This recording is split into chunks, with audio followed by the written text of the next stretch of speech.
91वां अध्याय गोदाम का उत्तरजीवी। राशि के कार्य तुरंत पूरे हुए। उसने रातों रात नई चरखी वाली क्रॉसबाव के ब्लूप्रिंट तैयार कर दिए। निशाना लगाने की प्रणाली और क्रॉसबाव की संरचना में महत्वपूर्ण सुधार किए गए, जिससे हथियार की शक्ति काफी बढ़ गई। मयंक ने दानव मकड़ी योद्धाओं को लगातार धातु ढालने का निर्देश दिया और थोड़े ही समय में उन्होंने 40 चरखी वाली क्रॉसबाव के साथ 1000 खोखले धातु के क्रॉसबाव तीर तैयार कर लिए। इनमें से 30 चरखी वाली क्रॉसबाव अभियान पर जाने वालों को दी गईं, जबकि बची हुई 10 कैंप में रुकने वाली गश्ती दल को सौंप दी गईं। मयंक, इस रास्ते पर एक नज़र डालो। देवाशीष मयंक के पास एक नक्शा लेकर आए, जिसमें न केवल आओ के जैविक अनुसंधान केंद्र तक का रास्ता चिन्हित था, बल्कि एक और स्थान को भी उजागर किया गया था। ये कौन सी जगह है? यह एक निजी चावल का गोदाम है।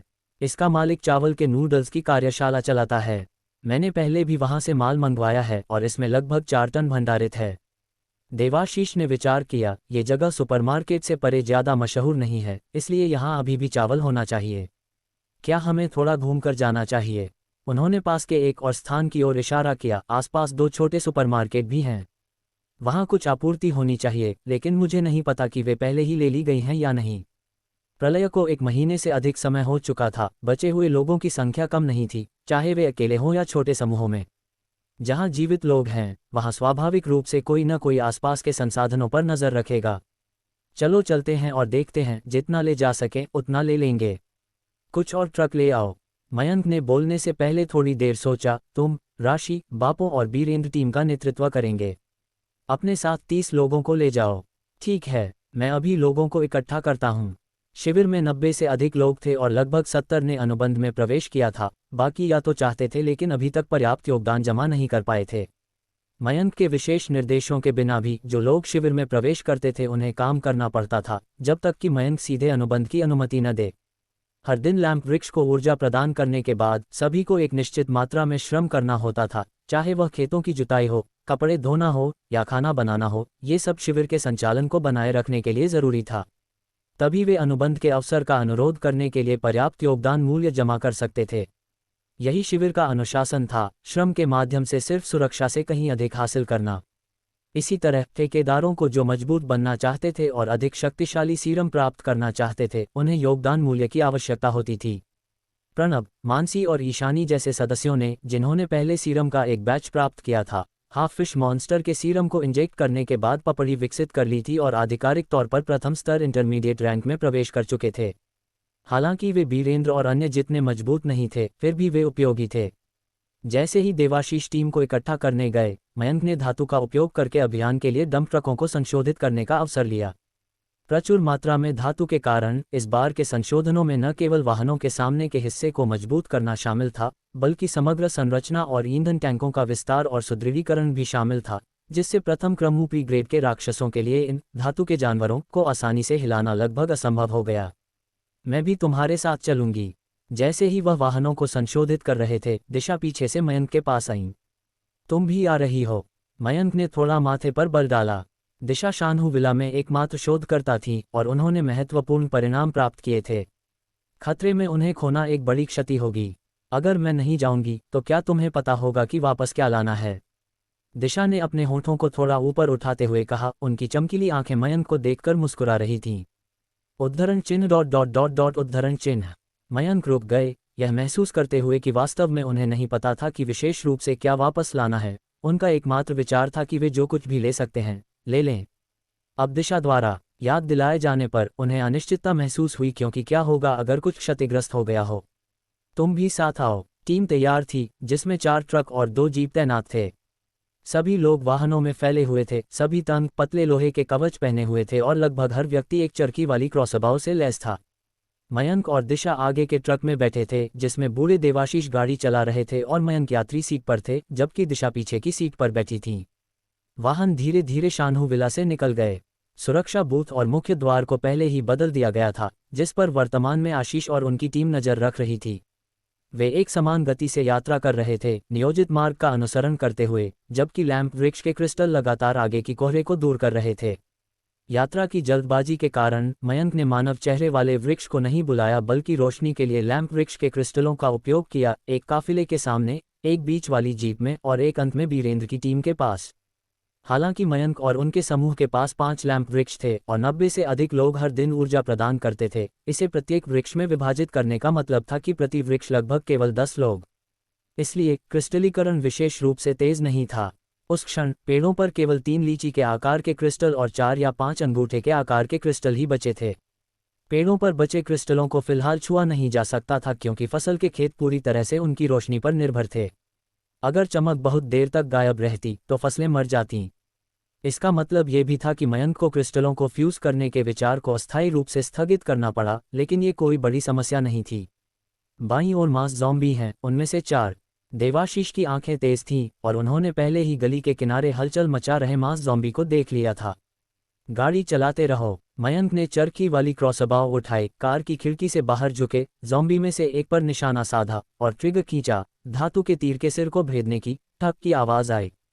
गोला बारूद के लिए बुरा नहीं है। इससे पहले कि वह क्रॉसबाव को फिर से लोड करके दोबारा गोली मार पाते, बाकी बचे 3 मास ज़ॉम्बी पहले ही हमला कर चुके थे, लेकिन बिना कोई आवाज़ किए तुरंत ट्रक के पहियों के नीचे कुचल गए। आखिरकार उनके ट्रक को एक डंपर से संशोधित किया गया था, जिसका वजन कई टन बढ़ गया था। यह एक मजाक होता अगर मास ज़ॉम्बी इसे कोई नुकसान पहुंचा पाते।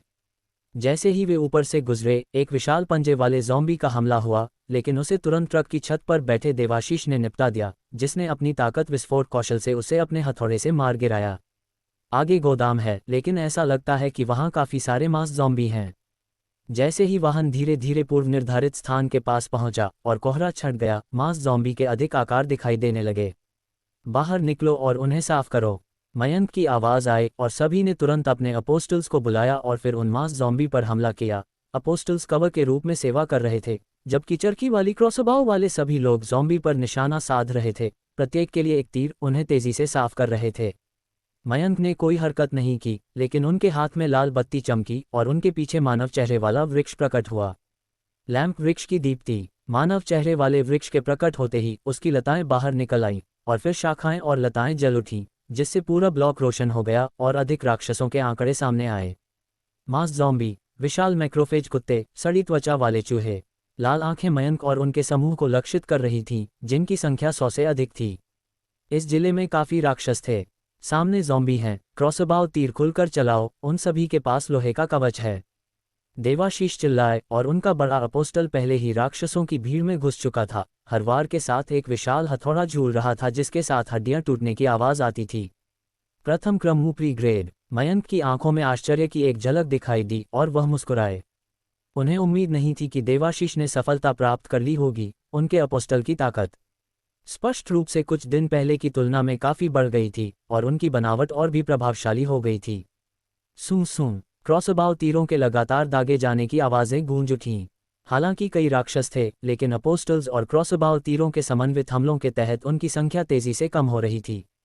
मयंक ने मरते हुए मास ज़ॉम्बी को देखा और एक विचार के साथ लताओं को बढ़ाया, ज़ॉम्बी के शवों को उलझाते हुए और लपेटते हुए। समलन सामग्री का पता चला, मास ज़ॉम्बी का खून और मांस। समलन करें, समलन करें। 100 से अधिक राक्षस संख्या में कम नहीं थे। जोएलवी एक मास ज़ॉम्बी ऊतक में कुछ समलन डिग्री जोड़ने के लिए एकदम सही थे। इस हमले में उन्होंने जितने राक्षस मारे, उनकी संख्या निश्चित रूप से इनसे अधिक थी। पतले तंतु लगातार ज़ॉम्बी के खून और मांस को फ्यूज कर रहे थे, यहाँ तक कि लड़ाई के कारण जमीन पर फैला खून भी, क्योंकि लड़ाई अभी भी जारी थी और इमारतों से और अधिक मास ज़ॉम्बी और राक्षस उमड़ रहे थे। लेकिन कोई भी समूह की रक्षा पंक्ति को भेद नहीं सका। एक के बाद एक वे मारे गए। 10 मिनट से अधिक समय के बाद राक्षसों के हमलों की आवृत्ति धीरे धीरे कम हो गई और अंत में कोई और बाहर नहीं निकला। अनाज भंडारण आगे है, सुपरमार्केट के लिए गली के अंत में बाएं मुड़ो। बूढ़े वीरेंद्र, तुम और राशि लोगों को सुपरमार्केट ले जाओ। देवाशीष ने कार्य सौंपे और मयंक ने हस्तक्षेप नहीं किया, बल्कि मानव चेहरे वाले वृक्ष को लगभग 200 राक्षसों के शवों को फ्यूज करना जारी रखने दिया। देवाशीष और अन्य कार्य करने के लिए 2 समूहों में विभाजित हो गए। उनके कार्य तेज और कुशल थे और मयंक की भागीदारी के बिना भी उन्होंने संसाधनों की तलाश और खोज करने की क्षमता प्रदर्शित की। यही मयंक चाहते थे। देवाशीष गोदाम के बाहरी हिस्से में पहुंचे जहां धातु का गेट कसकर बंद था। उन्होंने अपने एक साथी से कहा, चलो मिलकर गेट तोड़ते हैं, जल्दी से। अगर वह काम नहीं करता है तो हम इसे खींचने के लिए ट्रक का उपयोग करेंगे। भाई देवाशीष, निश्चिंत रहें, यह एक छोटी सी बात है। आसपास के लोगों ने जवाब दिया, आगे बढ़ने के लिए तैयार थे। तभी अचानक अंदर से एक आवाज़ आई, रुको, अंदर लोग हैं, राक्षस नहीं। आवाज़ से आश्चर्यचकित होकर देवाशीष रुक गए। अंदर लोग। खड़खड़ाहट। आवाज़ के साथ रोलिंग शटर दरवाज़ा धीरे धीरे खुला, जिसमें विभिन्न छड़ें और रसोई के चाकू पकड़े हुए लोगों का एक समूह दिखाई दिया, जो इस तरफ से सावधानी से देख रहे थे। उनके अपोस्टल्स दृढ़ता से उनके सामने अवरुद्ध थे। 92वां अध्याय। आओ के जैविक अनुसंधान केंद्र के 90 कर्मचारी। माइक्रोस्कोप। देवाशीष की आंखें कठोर हो गईं और उनका मांसल चेहरा कांपा। अपने हथियार नीचे रखो, मुझे गलतफहमी मत होने दो, नहीं तो तुम सब हेजहॉग बन जाओगे। उनकी आवाज़ खत्म होते ही उनकी टीम के 10 से अधिक सदस्यों ने अपनी क्रॉसबाउ सीधे समूह पर साध दी, और लोहे के कवच पहने हुए लाश राक्षस भी उन्हें घेर चुके थे। और उनका प्रथम क्रम ऊपरी ग्रेड का विशाल लाश राक्षस सबसे आगे एक छोटे पहाड़ की तरह खड़ा था, भारी कवच पहने हुए, जिसका बड़ा हथौड़ा अभी भी खून टपका रहा था। पल भर में गोदाम के अंदर के लोग डरकर कुछ कदम पीछे हट गए। रुको, हमारा कुछ भी करने का कोई इरादा नहीं है। देवाशीष की धमकी के तहत कुछ लोग जल्दी से और नहीं टिक पाए। हालांकि उनके हाथों में हथियार थे और उनमें से कुछ के पास एंजल एनवॉय देवदूत दूत थे, लेकिन दूसरी तरफ हैंड क्रॉसबाउ की श्रृंखला को देखते हुए अगर उन्होंने कोई हरकत की तो निश्चित रूप से मरने वाले वे ही होंगे। खड़खड़। उनके हाथों में लोहे की छड़ जमीन पर गिर गई और एक के नेतृत्व करने पर बाकी ने भी अपने हथियार नीचे रख दिए। मनुष्य बाईं ओर बैठ जाओ, एंजल एनवॉय दाईं ओर, पीठ से पीठ सटाकर 5 मीटर की दूरी पर। हम तुम्हें चोट नहीं पहुंचाएंगे, हम बस सुरक्षा सुनिश्चित करना चाहते हैं। अब एक नेता चुनो और मेरे साथ आकर अपनी स्थिति के बारे में बात करो, समझे। जैसे ही आवाज़ खत्म हुई वहां सन्नाटा छा गया, किसी ने जवाब देने की हिम्मत नहीं की। कुछ देर तक हिचकिचाने के बाद देवाशीष ने नज़र डाली और उनकी निगाहें उस व्यक्ति पर पड़ी जो पहले बात कर रहा था। तुम मेरे साथ आओ, बाकी सब वहीं रहो और एक एक करके अपना पेशा और स्थिति बताना शुरू करो। कोई नोट कर रहा है, इसलिए झूठ मत बोलना। क्षमताओं वालों को पहले सुरक्षा दी जाएगी। देवाशीष कांपते हुए आदमी के साथ गोदाम से बाहर निकल गए। चलते हुए पूछा, घबराओ मत भाई, तुम्हारा नाम क्या है और तुम क्या करते हो? कुणाल, मैं एक छोटी सी चावल नूडल्स फैक्ट्री चलाता हूँ, यह मेरे परिवार का गोदाम है। देवाशीष का सवाल सुनकर कुणाल का दिल तेजी से धड़कने लगा। उन्हें डर था कि देवाशीष का इरादा नेक नहीं है। बड़े भाई, अंदर अभी भी 2 या 3 टन चावल है। अगर आप चाहते हैं तो ले लीजिए, बस मुझे छोड़ दीजिए कृपया। तुम कुणाल हो? देवाशीष कुछ हैरान थे। उनके ट्रक ड्राइवरों ने कुणाल से आदेश प्राप्त किए थे, लेकिन संपर्क ज्यादातर फोन पर होता था और देवाशीष कभी कुणाल से व्यक्तिगत रूप से नहीं मिले थे। ये ड्राइवर ही थे जो उनसे मिलते थे। चिंता मत करो, वह एक पुराना परिचित है। देवाशीष ने कुणाल के कंधे पर थपथपाया और कहा, नीरज मेरा एक ड्राइवर है। पुराना नीरज आपका ड्राइवर है? कुणाल की आंखें चौड़ी हो गईं और उन्हें अचानक एक अपार राहत महसूस हुई। बॉस देवाशीष, ये तो ऐसी बात है जैसे बाढ़ ने ड्रैगन किंग मंदिर को धो दिया। अपने ही लोग, अपना ही परिवार। पहले वे फोन पर संपर्क करते थे या वीचैट के माध्यम से पैसे हस्तांतरित करते थे, इसलिए वह कभी व्यक्तिगत रूप से नहीं मिले थे। उन्हें सच में याद नहीं था। देवाशीष मुस्कुराए, मुझे अपने साथ वाले लोगों के समूह के बारे में ईमानदारी से बताओ, और अगर कोई समस्या नहीं है तो हम परिवार हैं। कुणाल को अपने दिल में एक सिहरन महसूस हुई, लेकिन तुरंत जवाब दिया, भाई, अंदर के 23 लोग वे सभी हैं जिन्होंने धीरे धीरे सुपरमार्केट में शरण ली और एक साथ इकट्ठा हो गए। वे इस गली के व्यापारी हैं, कुछ ग्राहक हैं। ओहो हाँ, 2 ऐसे भी हैं जो किसी बायोमेडिकल रिसर्च सुविधा से भाग निकले थे। ये सुनकर देवाशीष तुरंत सतर्क हो गए। आओ के जैविक अनुसंधान केंद्र?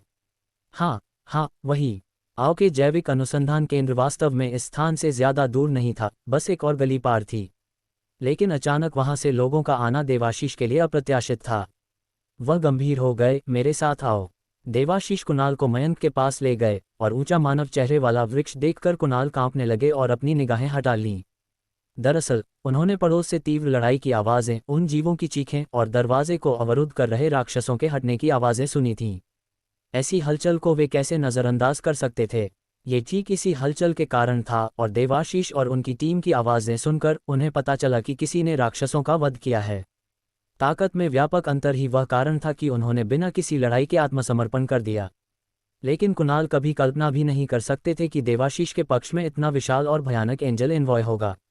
अंदर बचे हुए लोगों का एक समूह है, जिसमें आओ के जैविक अनुसंधान केंद्र के लोग भी शामिल हैं। मयंक की नज़रें कुणाल पर पड़ीं जब उन्होंने पूछा, हमें बताओ। आधा महीना पहले वे अभी यहाँ भागे थे, केवल आधा महीना पहले। वे 4 थे, लेकिन 2 को किसी अजीब प्राणी ने जहर दे दिया था और वे आधे दिन भी नहीं टिक पाए और मर गए। कुणाल ने कुछ भी छिपाने की हिम्मत नहीं की और सब कुछ बता दिया। वे यहाँ के नाइट मार्केट में गए थे और जानते थे कि एक सुपरमार्केट है, यही वजह है कि वे यहाँ भाग आए। उसके बाद उन्होंने हमारे साथ सुपरमार्केट की रक्षा की जब तक कि राक्षसों ने हमें घेर नहीं लिया और हमें मेरे गोदाम में पीछे हटना पड़ा। मयंक ने घटनाओं के क्रम को ध्यान से सुना और दिशा की ओर देखा, जिन्होंने कहा, जैविक अनुसंधान केंद्र के लिए जीवित प्राणियों के साथ प्रयोग करना सामान्य है। अगर जहरीले जीव उत्परिवर्तित हो रहे थे तो जहर खाना अजीब नहीं होगा। हालांकि विशिष्टताओं के लिए सीधे शामिल लोगों से पूछना बेहतर हो सकता है। हमें वहां ले चलो। कुणाल उन्हें आगे ले गए और बापों तेज गति से आ रहे थे। बॉस, बूढ़े देवाशीष को 2 बड़ी मछली मिली हैं। आओ के जैविक अनुसंधान केंद्र के लोग हैं ना? बापों चौंक गए, लेकिन तुरंत सिर हिलाया। हाँ, 2 कर्मचारी।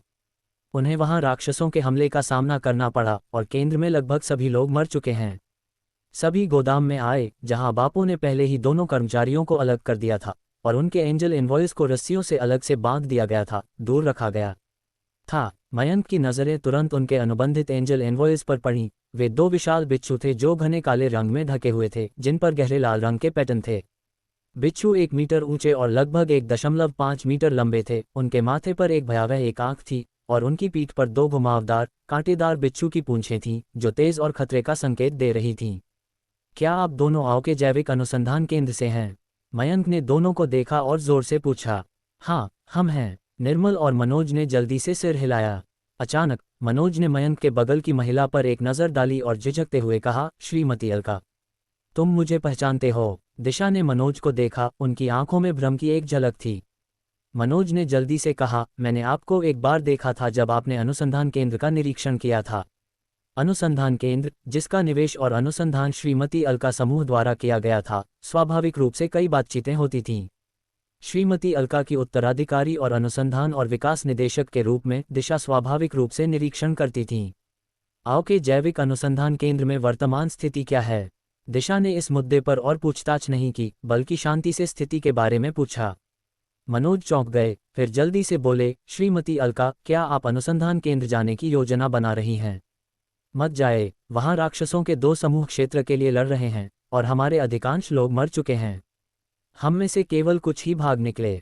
मुझे विस्तार से बताओ। मयंक से एक शांत आवाज आई, जिससे मनोज चौंक गए, ये याद करते हुए कि मयंक यहाँ असली निर्णय लेने वाले थे।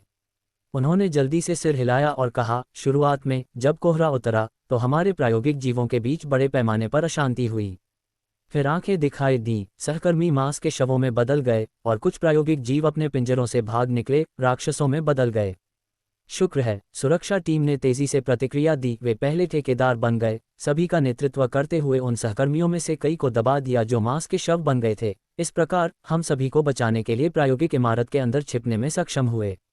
आओ के जैविक अनुसंधान केंद्र अच्छी तरह से सुरक्षित है, दरवाजे कसकर बंद थे, बाहर के मांस के शव अंदर नहीं घुस सके। हम 1 सप्ताह से अधिक समय तक छिपे रहे, आधिकारिक बचाव की प्रतीक्षा कर रहे थे। लेकिन जल्द ही स्थिति बदल गई। 2 हरी पूंछ वाले बिच्छू बड़ी संख्या में दिखाई देने लगे, हमें घेर लिया। हमें लगभग हर दिन उनसे लड़ना पड़ता था और इसी तरह मुझे मेरा एंजल एनवॉय मिला। मनोज ने अपने एंजल एनवॉय पर नजर डाली, फिर चुपके से मयंक के चेहरे के भाव को देखा। ये तय करने में असमर्थ थे कि कोई बदलाव हुआ है या नहीं। निर्मल ने बीच में टोकते हुए कहा, लेकिन हम सभी ने गलत अनुमान लगाया। 2 हरी पूंछ वाले बिच्छू हमारे असली दुश्मन नहीं थे, यह उनकी मातृका थी। वह अति आकार की 2 हरी पूंछ वाली बिच्छू अचानक दिखाई दी, सभी सुरक्षा को तोड़ते हुए, और सुरक्षा टीम सहित सभी सहकर्मी उसका भोजन बन गए। ये केवल इसलिए था क्योंकि कीड़े और उनकी मातृका अप्रत्याशित रूप से जमीन से बाहर निकल आए और 2 हरी पूंछ वाली बिच्छू मातृका के साथ लड़े कि हम भागने में सफल हो सके।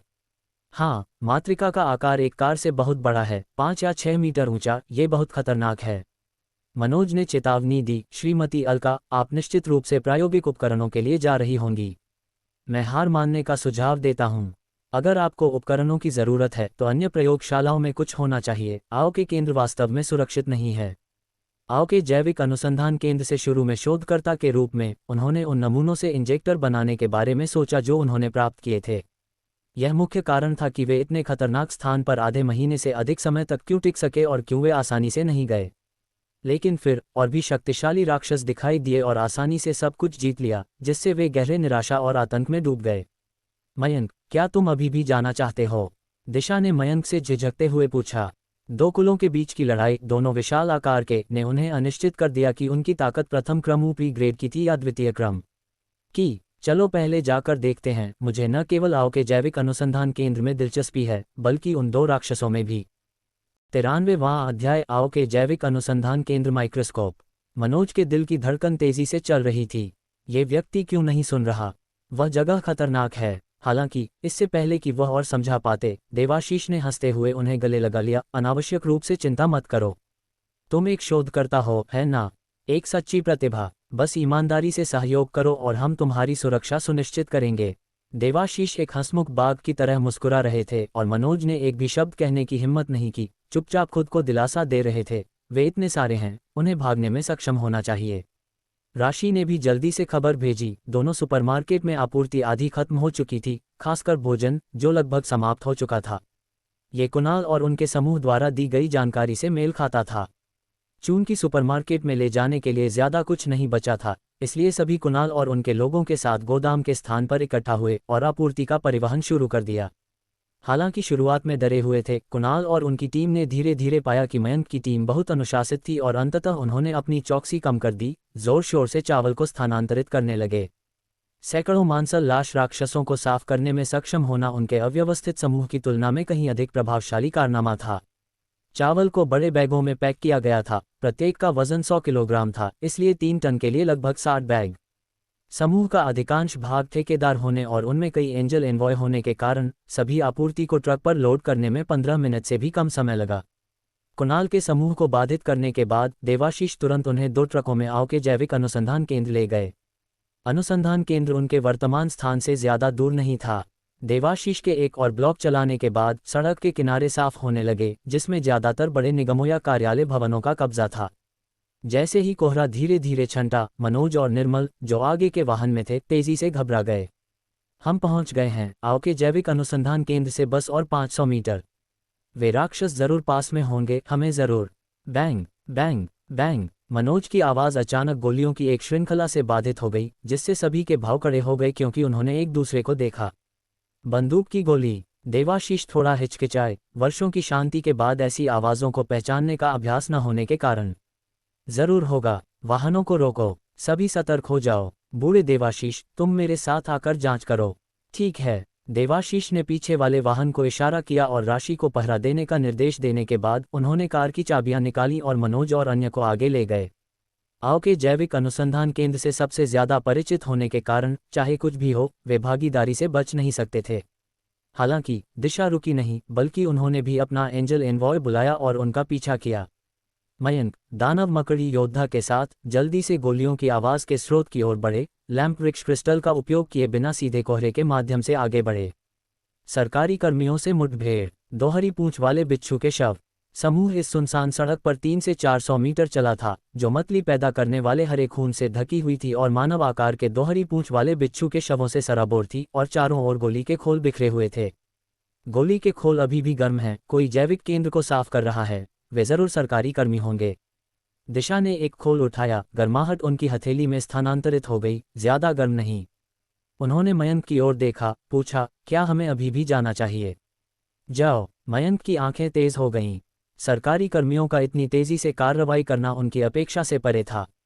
फिर भी इतनी तीव्र गोलीबारी के साथ ये निश्चित नहीं था कि उन्होंने सब कुछ सुलझा लिया है। तेज चलो। सभी ने मयंक का नेतृत्व किया और जल्दी से तेजी से आगे बढ़े। अनुसंधान केंद्र की सीमा में प्रवेश करते ही मुख्य इमारत से गोलियों की आवाजें और स्पष्ट हो गईं। हिस हिस हिस। जैसे ही सभी इमारत के सामने बड़े खुले स्थान को पार करने वाले थे, जमीन से नर्म आवाजों की एक श्रृंखला आई और एक गुलाबी आकृति बाहर निकली, सीधे दिशा की ओर बढ़ रही थी। दिशा चौंक गई, तुरंत अपनी क्रॉसबाव घुमाए और एक तेज क्लिक के साथ तंत्र को ट्रिगर किया। क्रॉसबाव तीर फट की आवाज के साथ बाहर निकला, राक्षस के शरीर को भेदते हुए। खून बह गया और प्राणी जमीन पर धड़ाम से गिर गया। फटी मुंह वाली कृमि। मनोज ने सदमे में चिल्लाया। वह इस तरह के प्राणी से बहुत परिचित थे, एक कृमि जो नर्म मिट्टी से निकलकर उनके कई सहकर्मियों और उन दोहरी पूंछ वाले बिच्छू को खा गया था। मयंक ने अपनी नज़र केंद्रित की। ये लाल मांसल कृमि 1 मीटर से अधिक लंबा था, एक बाल्टी जितना मोटा, कुछ हद तक केचुए जैसा दिखता था, लेकिन एक काली चोंच जैसा मुंह 3 भागों में फटा हुआ था, जिसमें तेज दांतों की 3 पंक्तियां थीं और एक लंबी सांप जैसी लचीली जीभ थी, गुलाबी लेकिन कांटों से ढकी हुई। हालांकि फटी मुंह वाली कृमि को एक तीर लगा था, फिर भी उसकी जीवन शक्ति ने उसे हिंसक रूप से रेंगना जारी रखने दिया। फट! मयंक ने सिर काट दिया और फिर कहा, अपने कदमों पर ध्यान दो, घास से दूर रहो और कंक्रीट पर रहो। कंक्रीट सख्त होने के कारण बहुत सुरक्षित था क्योंकि ये फटी मुंह वाली कृमि इसे भेद नहीं सकते थे। बूम! मुख्य इमारत के एक तरफ से एक बड़ा विस्फोट हुआ, जिससे हर जगह शीशे की खिड़कियां टूट गईं।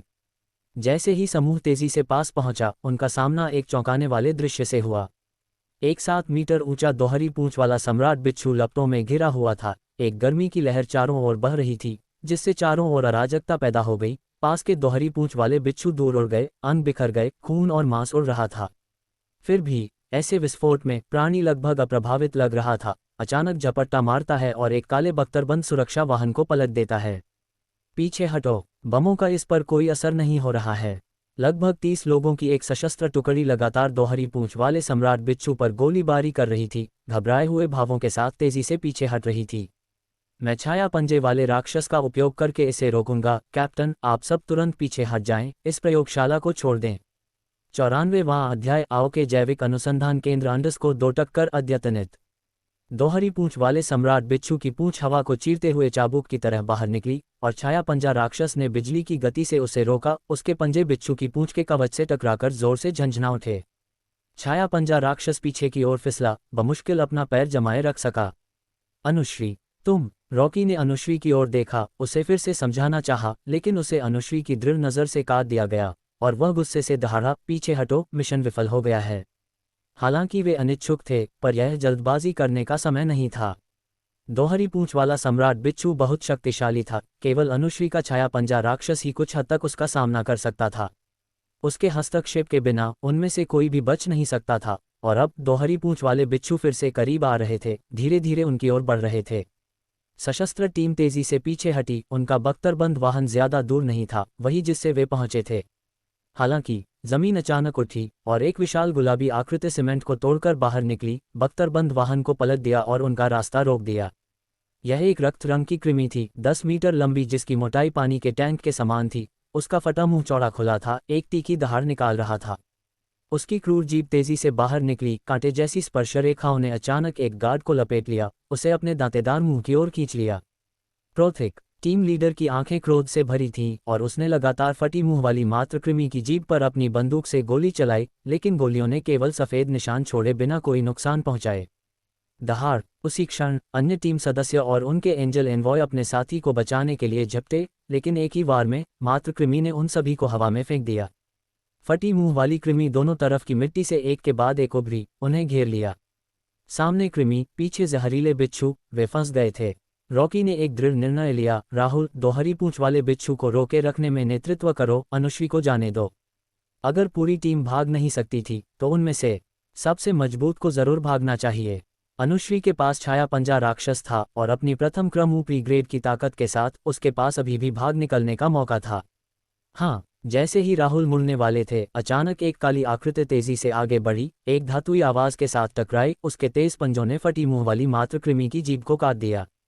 उसके ब्लेड के एक झटके में जीभ कट गई और वह गार्ड, जिसे लगभग उसके मुंह में खींच लिया गया था, जमीन पर गिर गया, बाल बाल बच गया। रॉकी की आंखें चौड़ी हो गईं, यह नहीं जानते हुए कि लोहे के कवच में लिपटा एक राक्षस कब उनके और कृमियों के बीच में आ गया था। जमीन से लताएं निकली, कृमियों को एक एक करके पकड़ लिया। जैसे ही लैंप वृक्ष की दीप्ति ने क्षेत्र को रोशन किया, कोहरा छितरा गया, जिससे मयंक और उनके साथी दिखाई दिए जो रॉकी और उनकी टीम से पहले छिपे हुए थे। सुदृढ़ीकरण! रॉकी को राहत मिली और उसने तुरंत चिल्लाया, भाइयों, सावधान रहो, ये दोनों राक्षस एक साथ हैं। काले कवच में लिपटा मयंक, चाकू लिए हुए, मानव चेहरे वाले वृक्ष के रास्ते को साफ करने के साथ कई कृमियों को काट गिराया, एक रास्ता खोलते हुए। अपने लोगों को इधर लाओ, उन्होंने शांत भाव से कहा, और रॉकी ने तुरंत जवाब दिया, जल्दी करो, अनुश्री को कवर करो, चलो सब एक साथ पीछे हटते हैं। मानव चेहरे वाले वृक्ष की लताएं भी दोहरी पूंछ वाले सम्राट बिच्छू की ओर घूम गईं, उसके अंगों को उलझा दिया और उसकी गति को धीमा कर दिया। रॉकी की टीम ने तेजी से प्रतिक्रिया दी, पीछे मुड़कर गोली मारी, दोहरी पूंछ वाले सम्राट बिच्छू और झुंड वाले दोहरी पूंछ वाले बिच्छू को बाधित किया। अनुश्री ने अवसर का फायदा उठाया और छाया पंजा राक्षस ने उसे उठा लिया, तेजी से उस रास्ते की ओर भागी जिसे मयंक ने साफ किया था। सुदृढ़ीकरण के अचानक हस्तक्षेप ने राक्षसों के दोनों समूहों को चौंका दिया, जिससे रॉकी और उनकी टीम मयंक तक पहुंचने में सफल रहे, घेराबंदी से मुक्त हो गए। फटी मुंह वाली मात्र कृमि क्रोधित होकर विशाल मैक्रोफेज कुत्ते की ओर झपटी। उसका चोंच जैसा मुंह उसका सबसे कठोर हथियार था। हालांकि विशाल मैक्रोफेज कुत्ते पर काला कवच तुरंत बदल गया। प्लेटें एक काली ढाल में मिल गईं, जिसने भयंकर प्रभाव को रोक दिया। योद्धा आगे बढ़ा, तेजी से मात्र कृमि की नाकाबंदी को दरकिनार करते हुए मयंक के साथ फिर से मिल गया और मानव चेहरे वाले वृक्ष के साथ मिलकर राक्षसों के दोनों समूहों को रोके रखा, एक गतिरोध पैदा कर दिया। धन्यवाद। बाल बाल बचने के लिए आभारी। रॉकी ईमानदारी से मयंक को धन्यवाद देता रहा। भाई, हम दक्षिण शहर के आधिकारिक शिविर से हैं। चलो अभी के लिए एक साथ पीछे हटते हैं और हम उनसे निपटने के लिए और अधिक शक्तिशाली बमों के साथ लौटेंगे। उनकी टोही अपर्याप्त थी। उन्होंने ऐसे उच्च श्रेणी के राक्षसों का सामना करने की उम्मीद नहीं की थी और उनके द्वारा ले जाए गए विस्फोटक उनके खिलाफ अपर्याप्त साबित हुए और उनमें से एक से ज्यादा थे। 50 लोगों के साथ शुरू हुआ एक मिशन अब 32 तक सिमट गया था। वे निश्चित रूप से हमें जाने नहीं देंगे।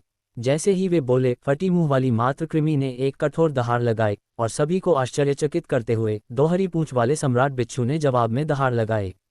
राक्षसों के दोनों समूह अपने गतिरोध को बनाए रखने के बजाय अब एक साथ आ गए। मयंक और उनके साथियों को लालची आंखों से घूर रहे थे।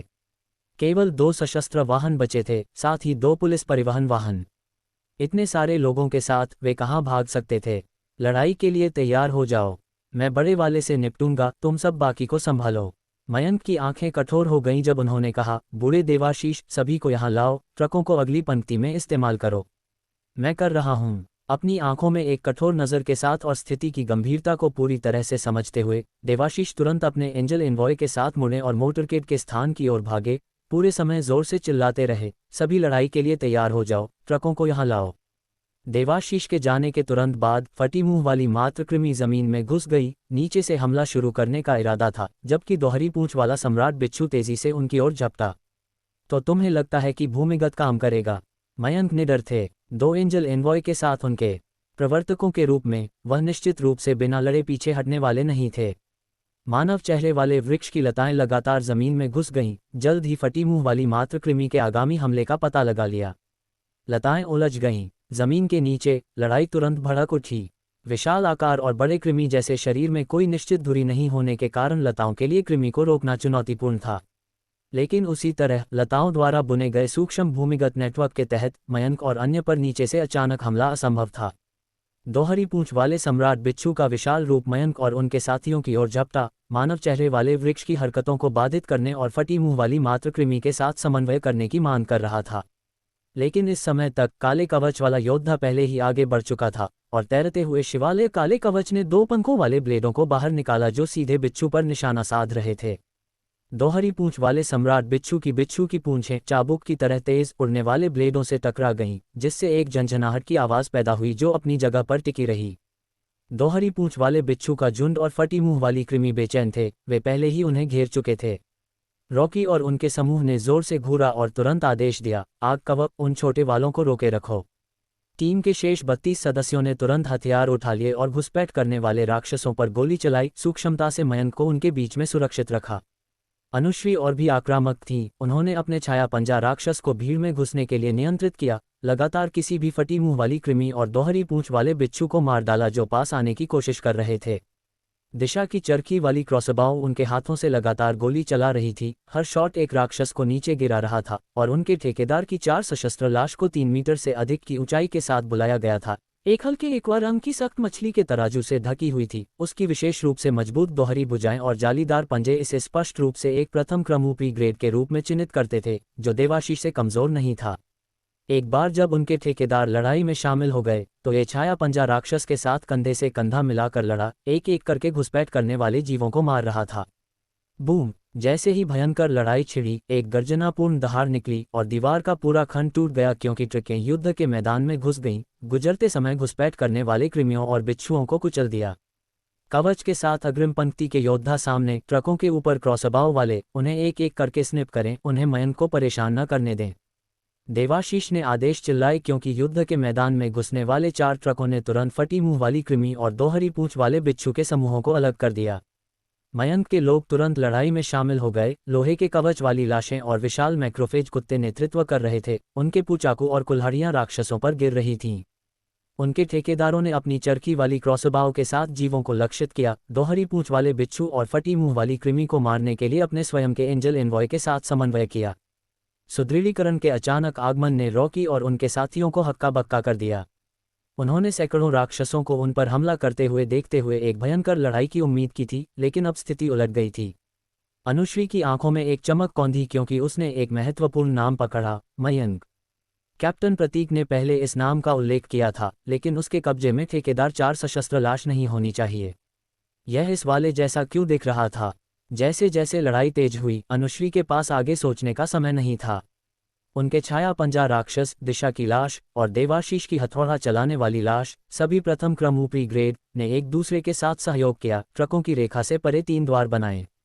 नियमित राक्षसों के पास उनके संयुक्त बचाव को तोड़ने का कोई मौका नहीं था। लोहे के कवच वाली लाशों के झुंड के साथ मिलकर रेखा को पकड़े हुए, बचाव के बाहर अधिक से अधिक फटी मुंह वाली कृमि और दोहरी पूंछ वाले बिच्छू मारे गए। दहाड़, दोहरी पूंछ वाला सम्राट बिच्छू हताश लग रहा था और आम हिंसक जीवों के विपरीत उसकी लाल आंखों में चालाकी की चमक कौंधी, और अचानक उसके जबड़े पर खून जमा हुआ और एक खून जैसा प्रक्षेप्य हिंसक रूप से बाहर निकला, सीधे काले कवच वाले योद्धा से टकराया।